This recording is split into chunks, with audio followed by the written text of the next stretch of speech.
Welcome to another Tech Stuff Tuesday. This week, we're going to look at some old subwoofers and some new subwoofers. It's been said by a lot of old timers, and I'll remind you that I am an old timer, that old subs are better than new ones.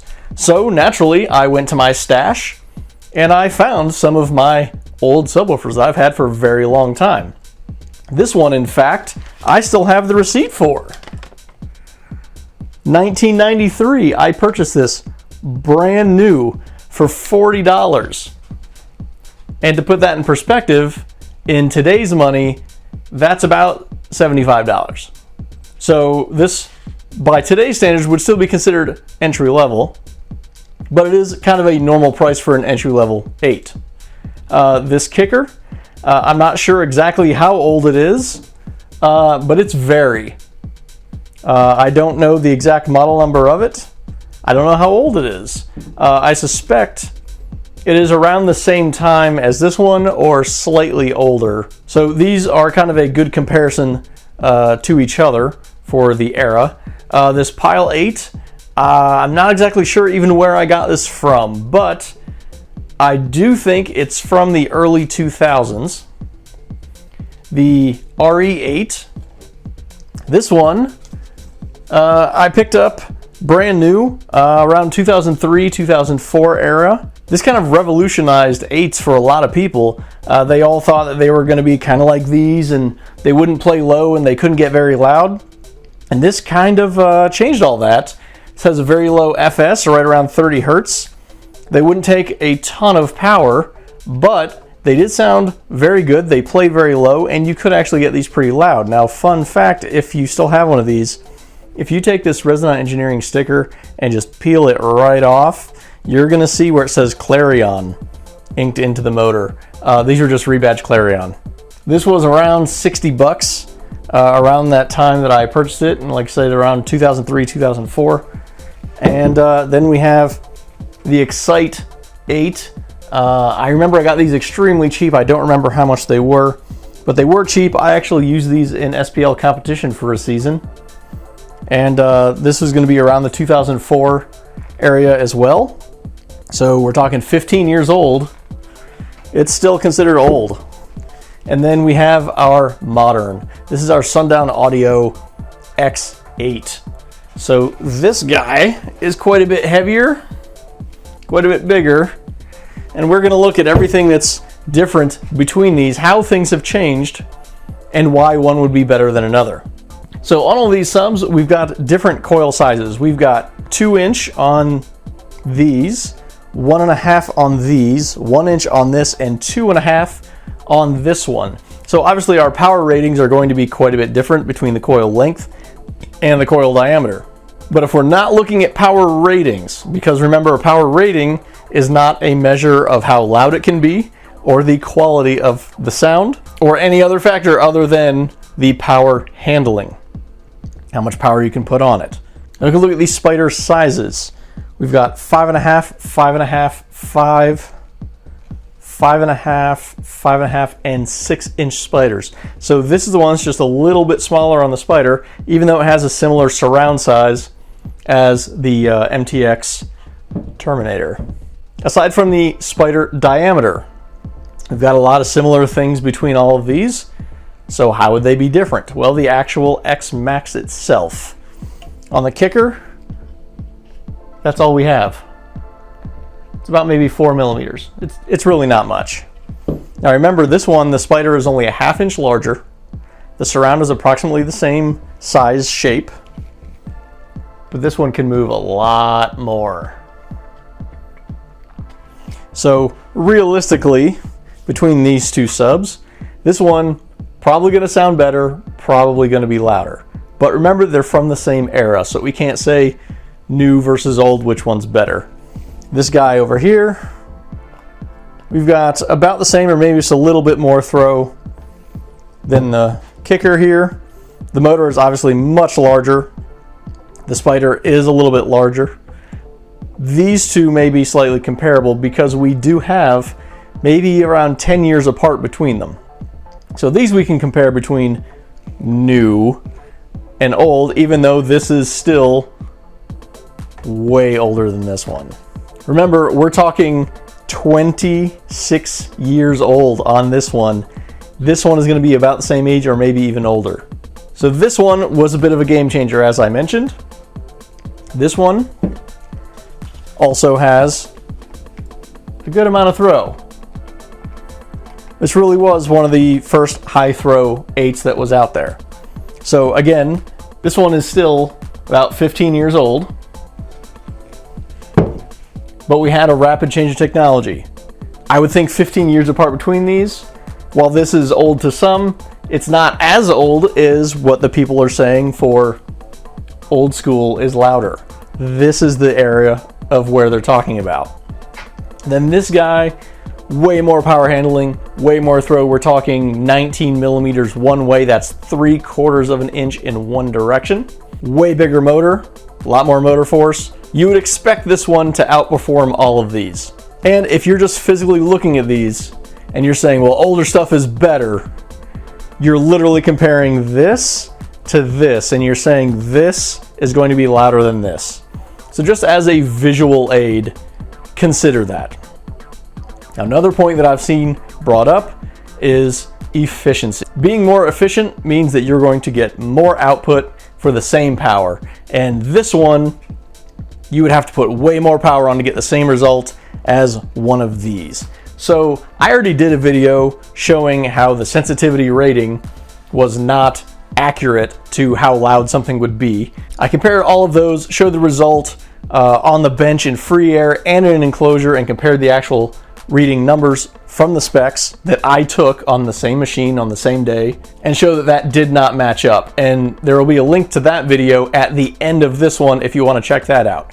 But let's say you want to completely ignore all data because you're still stuck in efficiency means everything. Well, I have the efficiency for all of these. I've tested all of these beforehand. The RE8, 84 dB. The X8 8, 86 dB. The Sundown 8, 81, so quite a bit lower. The MTX, 89 dB. The Kicker, 86 dB. And the Pile, 84 dB.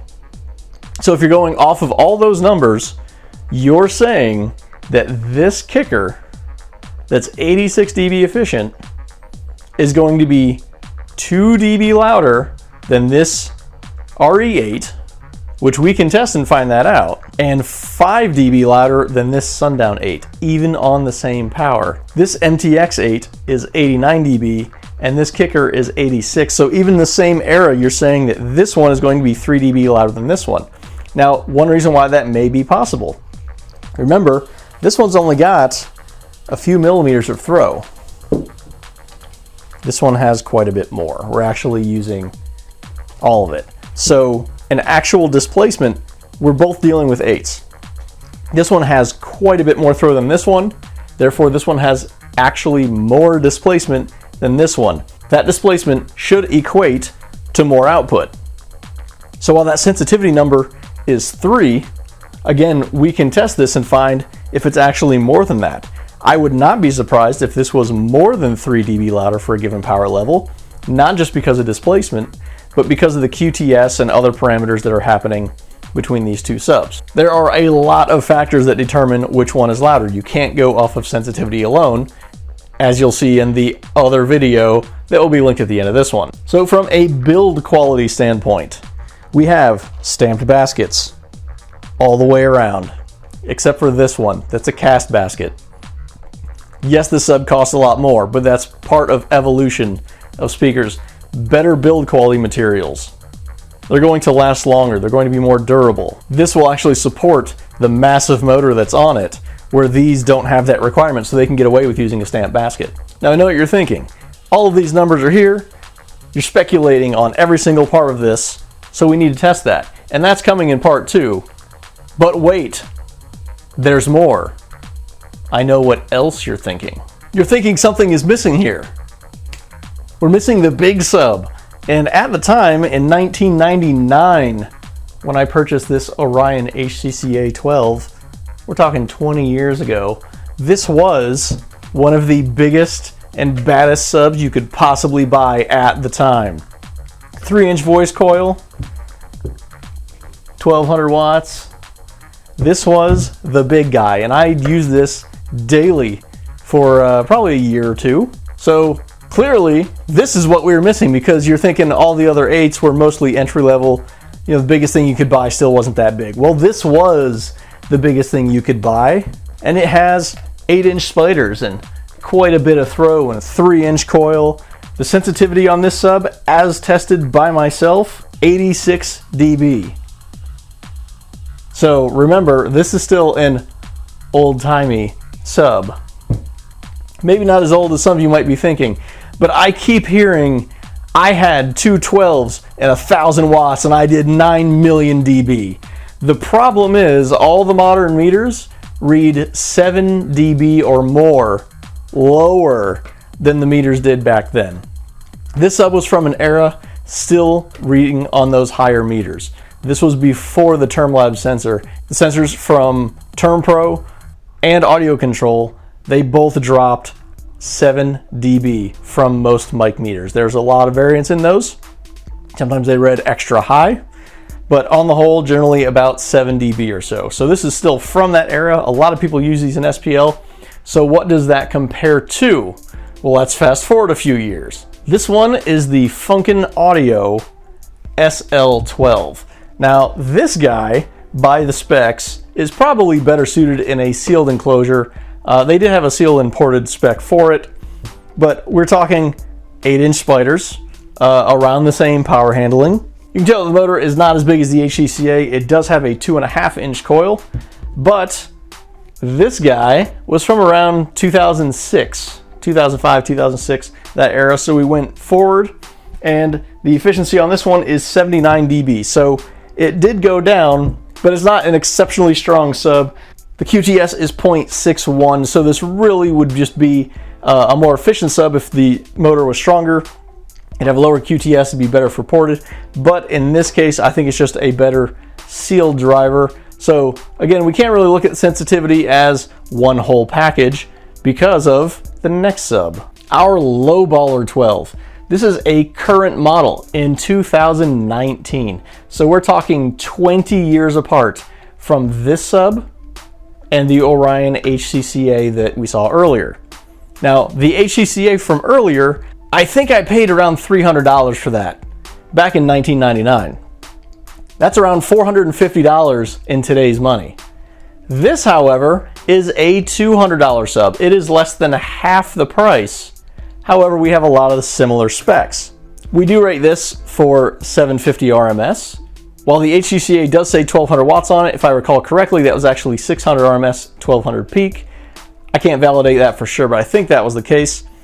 Realistically, people do put 1,000 watts on these and they're just fine. So 2.5-inch coil, not that far off in power handling, even if it was 1200 on the HCCA.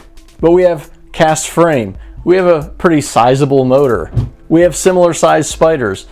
None of the technology has really strayed a whole lot from the HCCA to this one, but it costs less than half as much. We have a similar X-Max. We had a rubber surround on the HCCA where we've got foam on this one. Both use a copper coil. So for all intents and purposes, this is almost like having the best of the best from long ago, but for way less money. The sensitivity rating on this sub is 87 dB, so we're 1 dB higher than the HCCA.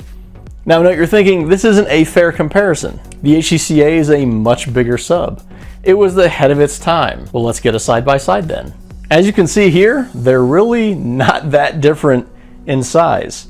We've actually got a little bit more mounting depth, which can attribute from the basket, as this basket does have a little bit more than this one. The motors are similar sized. This one is a little bit wider, but in all reality, these might actually be very close in performing in reality. We will test that in part 2. So why might you think that an old sub is better than a new sub? Well, like I said, this one is 20 years older than this one. I suspect they may perform similarly. We'll find out in part 2. But build quality wise, we've only gotten better in materials across all the subs. Design wise, the spiders are now better sounding. We don't have renses from different cones that might fall apart. We can have more power, even if they are less efficient, we can apply way more power to compensate for that. If your goal is a certain output level, you can get there with the power, even though there might be a slight struggle from being slightly less efficient. The efficiency that you see on paper is at around 1 watt. So you're trying to compare 1 watt to full power, whatever that power level may be, but it's probably not 1 watt. So everything changes.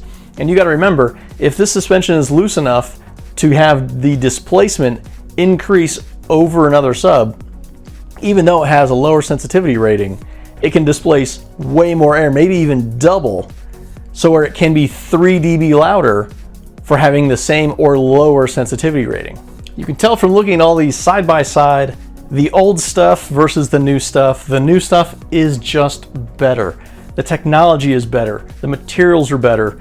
Everything is built better. Yeah, they cost more, but you're getting so much more for your money in modern equipment. Make sure you're subscribed so you'll get a notification when we post part 2 comparing all of these. We're gonna get these in car and have real performance differences between all these so we can finally put to rest if old or new is better or more efficient. If you like this video, give us a thumbs up. If you have any questions, comment below and we'll answer those. If you have any suggestions for future videos, comment those below as well. You can buy this from Sundown Audio as well as their entire product line, and this from EMF Audio on our website, emfcaraudio.com. And I'll see you again in another Tech Stuff Tuesday.